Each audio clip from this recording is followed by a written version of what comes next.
एका शेतकऱ्याचा मुलगा आहे। मी स्वतःही शेतकरी आहे, रायगड जिल्ह्यातील।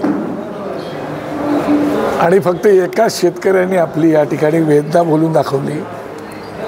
मी तुम्हाला खरं सांगतो, माझ्या डोळ्यामध्ये अश्रू आले। त्याचे कारण असं, मी स्वतः शेतकरी असल्यामुळे शेतकरी आज जो उद्ध्वस्त झालेला आहे आणि तो पाहिल्यानंतर मला असं वाटतंय की आम्ही नेते मंडळी सरकारचा भाग म्हणून ज्यावेळेला शेतकऱ्यांची मुलं म्हणून काम करतो, त्यावेळेला अशा वेळेला राजकारण बाजूला ठेवून सगळ्यांनी या शेतकऱ्यांना मदत केली पाहिजे।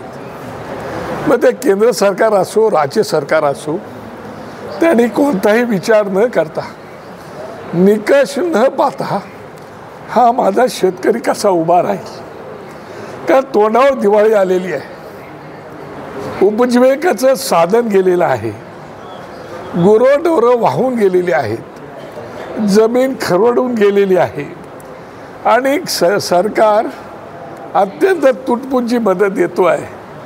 अशा वेळेला सरकारकडे काय मागणी करावी? NDRFचे नियम, ह्या नियमानुसार जर तुम्ही मदत द्यायला गेलात तर माझा शेतकरी उभा राहू शकत नाही। आणि म्हणून माझी या राज्याच्या मुख्यमंत्र्यांसहित केंद्र सरकारला विनंती आहे की जे वर्षानुवर्ष आपण दिलेलं आश्वासन आहे की आम्ही 7/12 कोरा करू, कर्जमाफी आम्ही शेतकऱ्यांची करू, तेवढी तरी निदान करावी। आणि ह्या शेतकऱ्याला ह्या दिवाळीमध्ये निदान दिवाळी समाधानाची जाईल अशी भावना बाळगावी। तेवढं जरी केलं ना तरी मला वाटतं खूप बरं होईल। आम्ही केंद्र सरकारचं, राज्य सरकारचं जाहीर आभार मानू। आम्हाला राजकारण कुठलंही करायचं नाही।